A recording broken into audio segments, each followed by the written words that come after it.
Rohingya itu nggak mungkin bisa berlayar sampai ke Indonesia, kecuali dibawa oleh orang lain. Ini dia penjelasannya. Satu, desain kapal. Kapal ini tidak didesain untuk menyeberangi samudera, untuk alur-alur jauh. Karena secara logika berpikir bernavigasi, sedangkan kapal gua yang besi nyeberangin laut Andaman sana, dari India sampai ke Indonesia, itu masih terombang-ambing. Apalagi kapal kayu. Ombak setengah meter aja udah kebot. Mungkin udah kebalik kali kapal itu. Yang kedua adalah rute kapal. Rute kapal mereka itu dari Myanmar sampai ke Indonesia. Itu adalah open sea, Samudra Hindia.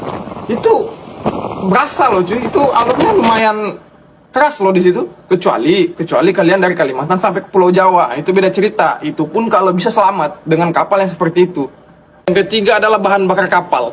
Ini gue jelasin ya. Bahan bakar kapal itu nggak sedikit cuy. Apalagi perjalanan jauh seperti itu, berapa banyak bahan bakar yang dibutuhkan, seberapa kuat kapal itu menanggung beratnya, bukan berapa jumlahnya ya, tapi berat dari si bahan bakar itu sangat diperhitungkan dalam hitungan navigasi. Dengan kapal ukuran segitu, berapa ton bahan bakar bisa sanggup dimuat, belum lagi muatannya manusia, belum lagi makanannya. Yang keempat adalah bahan makanan. Ini yang banyak perdebatan, karena ketika sampai di Indonesia bahan makanannya masih banyak, terus buah-buahannya masih segar katanya, sayur-sayurannya masih bagus.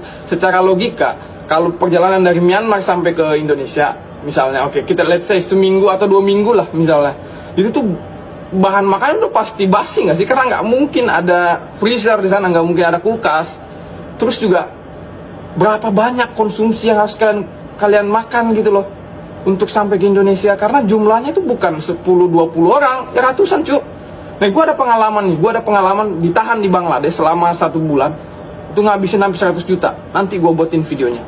Jadi secara logika navigasi itu nggak mungkin cuy bisa berlayar dengan kapal desain seperti itu, muatan penumpang sebanyak itu bisa sampai ke Indonesia, apalagi melewatin Samudra Hindia itu. Waduh, lumayan inilah.